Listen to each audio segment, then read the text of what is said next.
Somewhere in the Imperial Palace, buried beneath layers of classified data and memory-wiped archives, sits a file marked with a double-head aquila and a single Roman numeral, II, the Second Legion.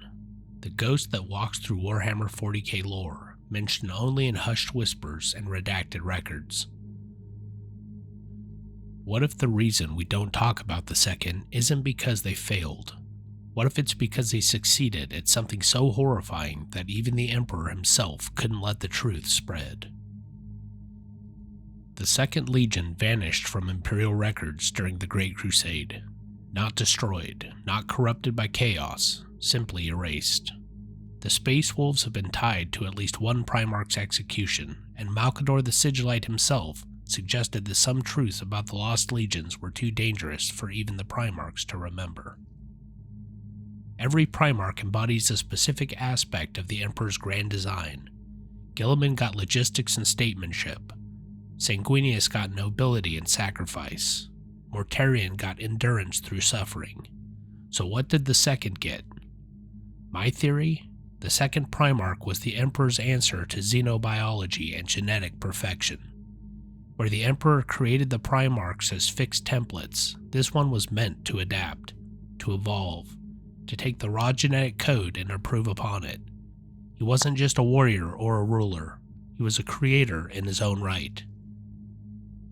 The Emperor scattered his sons across the galaxy, and each landed on worlds that shaped their nature. The Second crashed onto a world teeming with alien life, dangerous, hostile, constantly evolving life forms that required endless adaptation to survive. And survive he did. More than that, he thrived. He didn't just kill the Xenos on his world, he studied them, dissected them, understood what made them tick at the cellular level. By the time the Emperor found him, the Second had already begun his work. He'd augmented his own biology with Xenos genes. Nothing visible at first, just improvements to regeneration, sensory adaptation, metabolic efficiency. To him, it was practical. Why reject useful traits just because they came from a non-human species? The Emperor had used countless genetic sources to create the Primarchs themselves. Wasn't this just taking the logic one step further? The Second Legion reunited with their Primarch and immediately became the Imperium's most effective Xenos fighting force. They could adapt to any environment faster than other legions. Their gene seed seemed more stable, more resistant to mutation than even the Ultramarines. They won battles other legions couldn't touch. But behind the scenes, their Primarch was conducting experiments that would make Fabius Bile look like an amateur. Every Xeno species they encountered became research material. This included remnants of the Old One's creations, genetic code from civilizations that predated humanity by millions of years. He collected it all, cataloged it, synthesized it. His obsession wasn't with chaos. He found the warp messy and unpredictable. No, his obsession was with biological perfection, creating the perfect organism, one that could adapt to any threat, survive any environment, and improve with every generation. He believed he was continuing the Emperor's work, not betraying it. The Emperor didn't see it that way. The Rangdan xenocides were one of the worst catastrophes of the Great Crusade. Entire Space Marine legions were nearly destroyed. The Emperor himself had to take to the field. Tens of billions died. The Dark Angels took such horrific casualties that they never fully recovered their numbers. Official records say the Rangdan were a Xenos threat from the galactic north, incredibly dangerous, capable of neural parasitism and body snatching. They could turn Imperial forces against themselves. Sound familiar? What if the Rangdan weren't the enemy? What if they were the research material? The Second Primarch would have been at the Rangdan xenocides. His legion specialized in Xenos warfare. They would have been on the front lines, collecting samples, studying the enemy. The Rangdan had biological technology that could subvert and control other organisms. That's exactly the kind of breakthrough a geneticist would kill for. The Emperor showed up personally to the Rangdan Wars. Not to fight the Xenos, to stop his son from taking things too far. The casualties weren't just from fighting the Rangdan. They were from the Emperor purging everything the Second Legion had created and everyone who knew about it. Notice how the timeline works. The Rangdan xenocides happened around 860 M30. The Lost Legions were erased from records sometime between the end of the Rangdan Wars and the Horus Heresy. The Second Legion disappeared right after gaining access to the most dangerous biological technology the Imperium had ever encountered. The Emperor didn't just fight the Rangdan, he fought his own son, and when the dust settled, the Second Legion was gone, and every record of what actually happened was burned. The confrontation probably happened after the Second Legion encountered something that should have stayed buried. Maybe it was a genetic repository from the War in Heaven.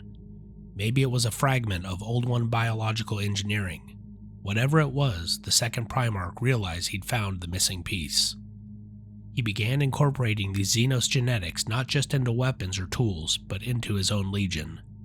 Voluntarily at first, his Space Marines trusted him absolutely. They'd seen his augmentations work.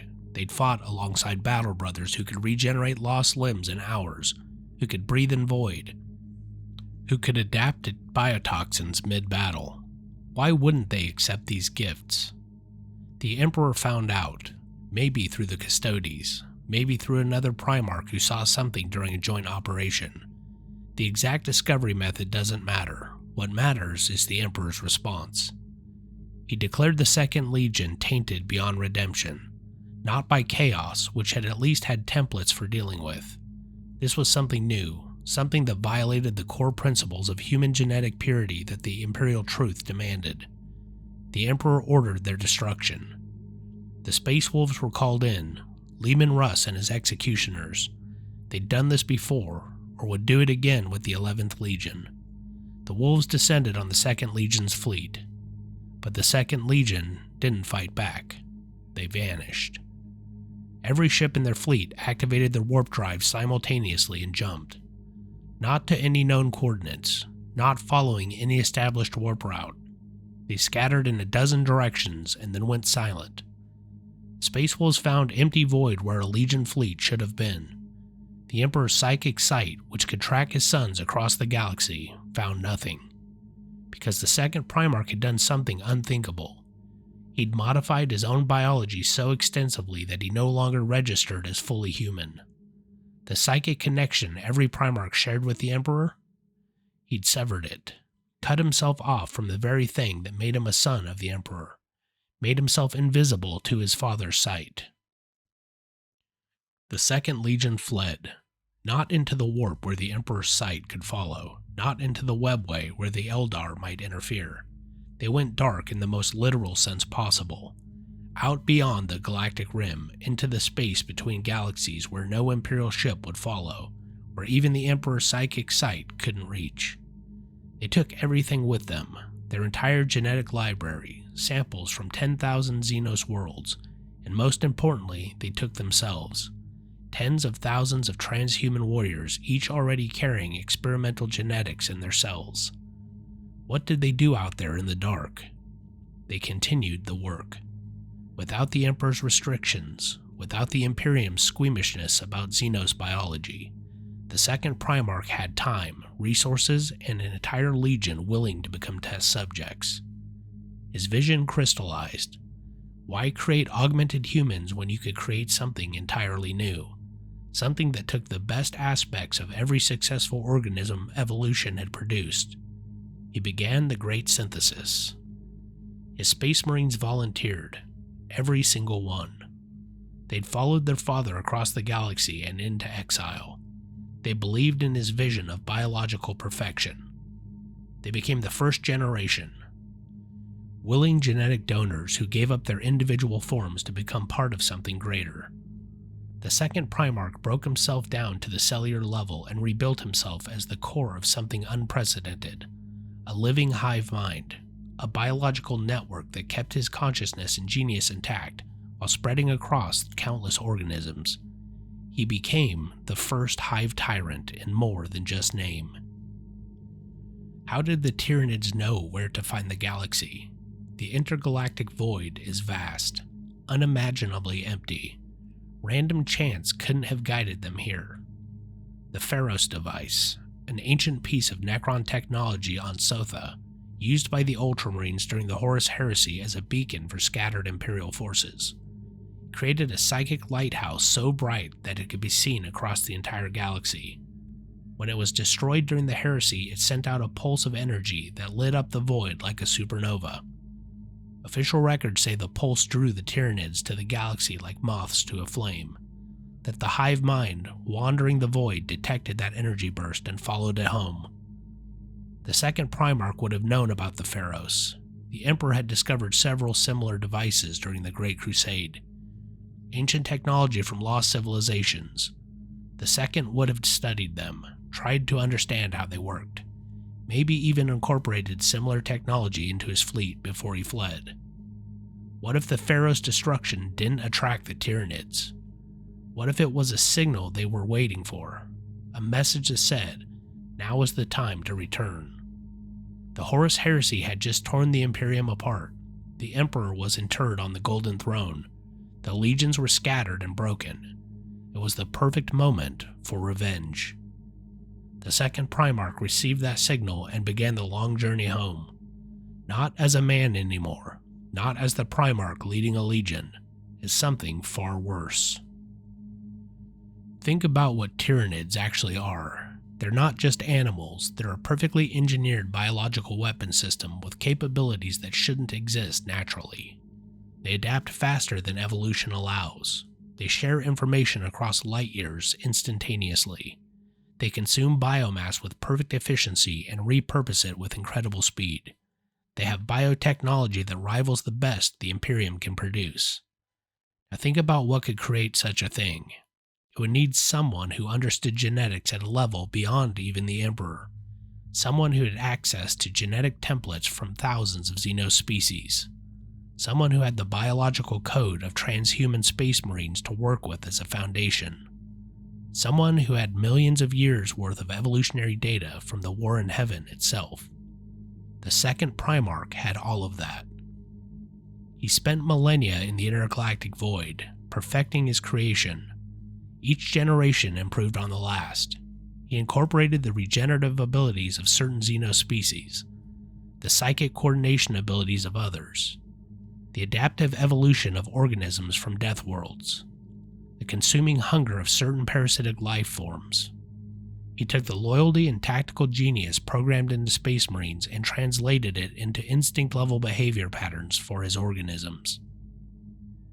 The Hive mind wasn't created by random evolution. It was designed by a being who understood both the Emperor's psychic gifts and the biological mechanisms that could replicate them through organic neural networks. The Primarch didn't just create Tyranids. He became their core consciousness, spreading his mind across light years through quantum-entangled synapses in every organism. Look at the structure. Each Hive fleet has its own personality, its own tactical preferences. Behemoth was direct and overwhelming. Kraken was adaptive and tactical. Leviathan is methodical and strategic. That's not random variation. Those are different aspects of a single consciousness expressing itself through different swarms. The second Primarch splitting his attention across multiple fronts, testing different approaches, learning what works best. Tyranids don't just consume biomass. They learn from it. They incorporate useful traits, and they've been fighting Space Marines for thousands of years. Every time a chapter falls to the Tyranids, every time a battle brother is consumed by the swarm, his genetic code becomes part of the Hive fleet. The Tyranids have access to gene seed from dozens of chapters: Blood Angels, Ultramarines, Space Wolves, even fragments from the Lost Legions that were folded into other chapters after the Heresy. The second Primarch created the gene seed for his own legion. He understood it at a level no other being except the Emperor could match. When Tyranids consume Space Marines, they're not just adding random genetic material. They're extracting specific traits and incorporating them with surgical precision. The increased durability and regeneration showing up in newer Tyranid bioforms. That's Space Marine gene seed being weaponized. The acid blood and toxin glands, traits pulled from chapters that specialized in chemical warfare. the psychic null zone some Tyranid organisms can generate. That's Colexis assassin genetics mixed with pariah genes and refined through millions of generations. The Tyranids aren't just fighting space marines, they're harvesting them, taking apart the Emperor's finest warriors at the genetic level and using their own strengths against the Imperium. And every time they do it, they get better at it, because there's a Primarch level intelligence guiding the process, someone who knows exactly what to look for and how to use it. Gene stealer cults. The Imperium treats them like an infection, a xenos plague that infiltrates human populations and corrupts them from within. Random outbreaks that happen when gene stealers somehow make it onto Imperial worlds. That's not random, it's strategic. Gene stealer cults show up on the most valuable Imperial worlds, Forge worlds with irreplaceable technology, Hive worlds with massive populations, chapter home worlds where space marine recruiting is done. They spread through the population over generations, hiding in plain sight until a Hive fleet arrives. That takes planning and long-term strategic thinking. You need to know which worlds are valuable, which populations are vulnerable, how to infiltrate without being detected, how to coordinate the timing so the cult rises exactly when the Hive fleet arrives. The second Primarch would know all of that. He spent centuries fighting alongside the Imperial Army and other Space Marine legions. He understood Imperial logistics, military doctrine, and strategic thinking. He knows where the Imperium is strong and where it's vulnerable. Gene stealer cults aren't random infections, they're advanced forces, planted by someone who understands exactly how the Imperium works and how to tear it down from the inside. The cult members think they're worshipping alien gods. They have no idea they're pawns of a fallen Primarch executing a revenge plot 10,000 years in the making. The cults weaken worlds before the main fleet arrives. They sabotage defenses. They spread misinformation. They ensure that when the Tyranids show up, the world is already half defeated. The second Primarch is fighting the same way he did during the Great Crusade, using infiltration and psychological warfare to soften targets before the main assault. He learned from the Alpha Legion, from the Night Lords, from every dirty trick and psychological operation his brothers employed. Now he's using all of it against the Imperium that tried to erase him. The Octarius War should have been a disaster for the Tyranids. The Imperium deliberately steered Hive Fleet Leviathan into a massive orc empire, millions of worlds full of the most dangerous and adaptable species in the galaxy. The idea was to let them fight each other to exhaustion. Instead, the Tyranids thrived. They adapted to orc tactics faster than anyone predicted, started incorporating orc genetics into their bioforms, created strains specifically designed to hunt orcs. The war turned into a testing ground where the Hive fleet experimented with new organisms and strategies. The second Primarch wanted to fight the orcs, because orcs are the closest thing to a perfect organism that already exists in the galaxy. They reproduce through spores, they generate reality-warping psychic fields, they get stronger the more they fight. They're biologically immortal and can survive in any environment. The Octarius War was a learning experience, a chance to study and incorporate orc genetics on a massive scale. Every Tyranid organism that fights an orc and survives becomes stronger, faster, more dangerous. The Hive fleet is deliberately using the orcs as a training ground to create better bioforms. And when the Tyranids finally win, when they've consumed the entire orc empire and incorporated all that genetic material, they'll have created organisms that combine Tyranid adaptability with orc resilience and aggression, an army that's even more terrifying than either species alone. The second Primarch is playing a long game. He's not in a hurry. He has all the time in the universe, and every battle, every world consumed makes his creation stronger. The Swarm Lord keeps coming back.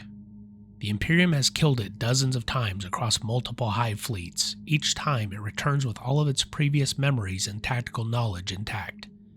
It's beaten chapter masters in single combat, destroyed entire armies, adapted to every strategy thrown at it. The Imperium treats the Swarm Lord as a particularly dangerous Tyranid organism, a specialist bioform that the Hive mind creates when it needs a tactical commander. That's the official assessment. It's wrong. The Swarm Lord isn't a creation of the Hive mind. It is the Hive mind. Or rather, it's the closest thing the second Primarch has to a physical body anymore. When the Swarm Lord manifests, that's the Primarch concentrating a fragment of his consciousness into a single organism, giving himself hands and eyes and a blade to wield. That's why it keeps coming back. You can't kill a Primarch permanently. Every time the Swarm Lord dies, the consciousness retreats back into the greater Hive mind and waits. Then, when needed, it manifests again in a new body, stronger each time, learning from previous defeats. And every time it fights a Space Marine, it's measuring them, testing them, comparing them to the legions the second Primarch fought beside during the Great Crusade.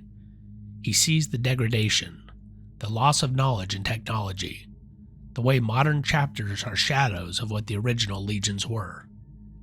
When the Swarm Lord faces a chapter master in single combat, it's personal. That's not just a Tyranid defeating an enemy commander. That's a Primarch proving his superiority over his father's creations, showing that his path was right and the Emperor's was wrong. The Necrons know something. Specifically, the Silent King knows something about the Tyranids that terrifies him. Terrified him enough that he came back to the galaxy after millions of years in exile.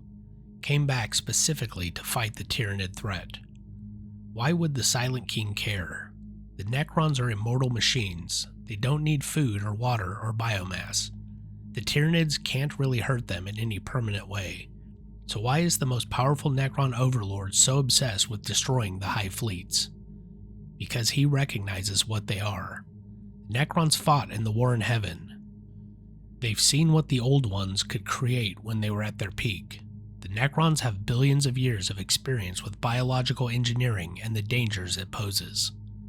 The Silent King looked at the Tyranids and saw something that shouldn't exist.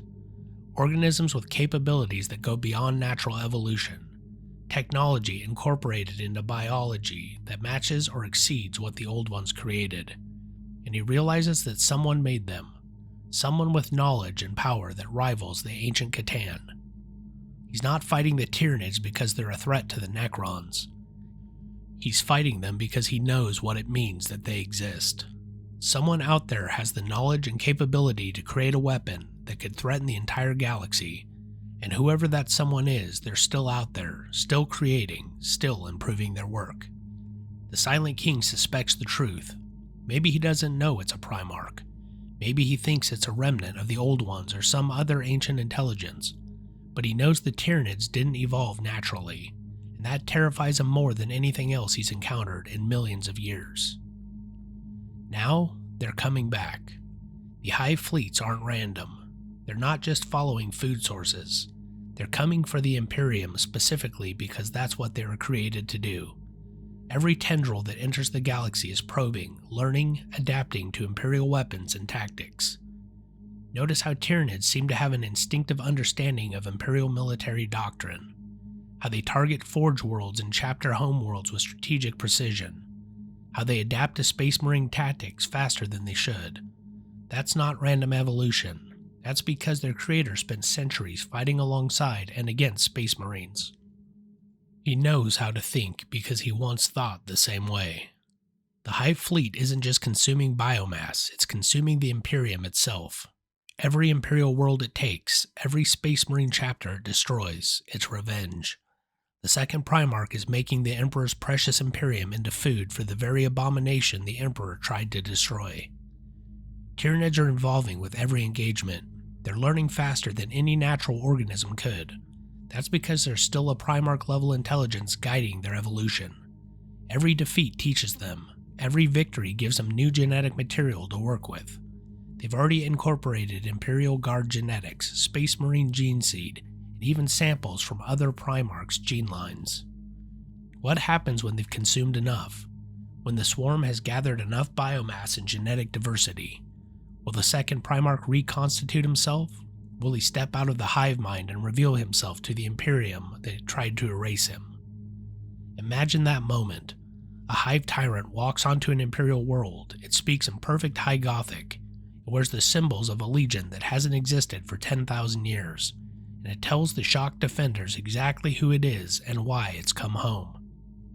The psychological impact would be devastating. Every Space Marine would have to grapple with the knowledge that a Primarch created the Tyranids, that one of the Emperor's own sons built the greatest threat humanity has ever faced, that the gene seed they carry, the genetic legacy they're so proud of, was used to create monsters. The evidence is hidden in plain sight. Look at the timeline. The Tyranids first appeared in the galaxy around M41. That's exactly when you'd expect something launched from the intergalactic void during the Horus Heresy to arrive. The travel time matches perfectly. Look at the Imgarl gene stealers. They show unprecedented adaptive capabilities even by Tyranid standards, constantly shifting their biology for different combat situations. That's exactly what the 2nd Legion specialized in according to fragments of records that survived the Purge. Look at how Hive Fleet Kronos specifically hunts demons and consumes warp energy. Who else would know exactly how to weaponize biology against chaos? Someone who studied under the Emperor himself and learned the secrets of fighting warp entities. Someone who saw his brothers fall to chaos during the heresy and decided to create organisms that could fight demons on their own terms. The Swarm Lord keeps coming back over and over, each time retaining memories and tactical knowledge from previous incarnations. That's not normal Tyranid behavior. That's a specific consciousness being re-instantiated into new bodies. Does that sound at all familiar? It's basically what happens when Primarchs regenerate from fatal wounds, but taken to the logical extreme through biological engineering. Look at how Hive fleets coordinate. They operate independently across vast distances but can converge when needed. They share information instantaneously. They adapt their strategies based on what other fleets have learned. That's not just instinct. That's strategic coordination on a scale that requires genuine intelligence. Military genius applied across an entire species. The 2nd Primarch is fighting a war on a galactic scale using tactics he learned during the Great Crusade. Multi-pronged assaults, overwhelming force at decisive points, attrition warfare to bleed the enemy, psychological operations through gene stealer cults. He's using every trick in the Imperial military handbook against the Imperium itself. The Emperor didn't just erase the 2nd Legion from history to punish them. He did it because the truth was too dangerous. The Imperium knew that Tyranids were created by a Primarch using the Emperor's own genetic engineering as a foundation. It would shatter faith in the Imperial cult. It would prove that the Emperor's own creations could produce something that threatened all of humanity. Worse, it would mean that Tyranids can't be truly defeated as long as the Hive Mind survives. Because the Hive Mind is a Primarch, and we know from 10,000 years of evidence that Primarchs don't stay dead. The Imperium has fought Hive Fleet after Hive Fleet, killed billions of Tyranid organisms, and they keep coming, because you can't kill a Primarch permanently, you can only slow them down. The 2nd is patient. He has all the time in the universe. He's already effectively immortal, his consciousness spread across countless organisms. Every Tyranid organism that exists is part of him. Every time the Imperium thinks they've won a victory, they're just trimming branches off a tree whose roots stretch to the intergalactic void. Think about what would happen if this truth ever came out. Every Space Marine chapter would have to grapple with the knowledge that their gene seed, their most sacred inheritance, was corrupted by one of their Primarchs and used to create the Tyranids. The Adeptus Mechanicus would have to confront the fact that their quest for knowledge could lead to the same fate. The Imperial cult could fracture, trying to explain how the Emperor's perfect creations could go wrong. The Inquisition has standing orders to execute anyone who digs too deep into the Lost Legions. That's the Imperium protecting itself from a truth that could tear it apart from within.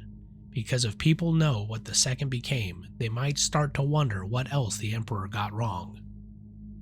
What other secrets are hidden in the Imperial Palace? What other threats are waiting in the dark?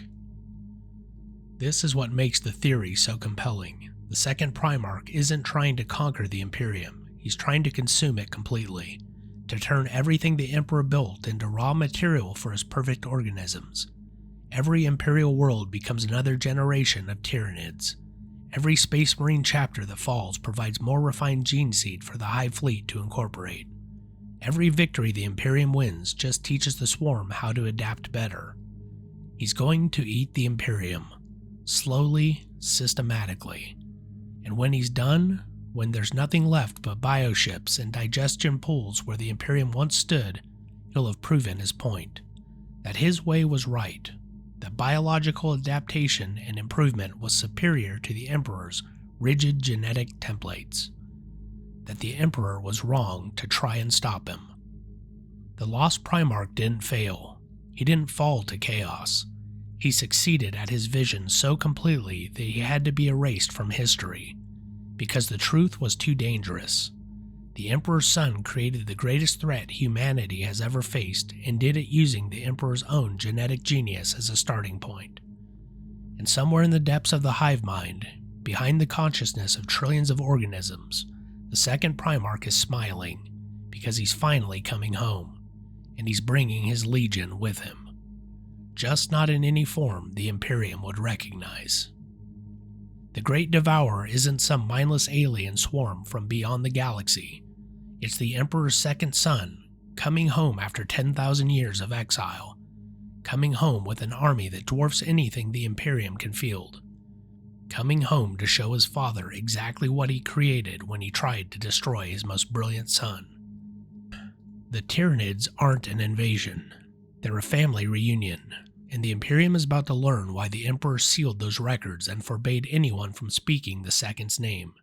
Because some truths are too terrible to remember, and some sons never forgive their fathers.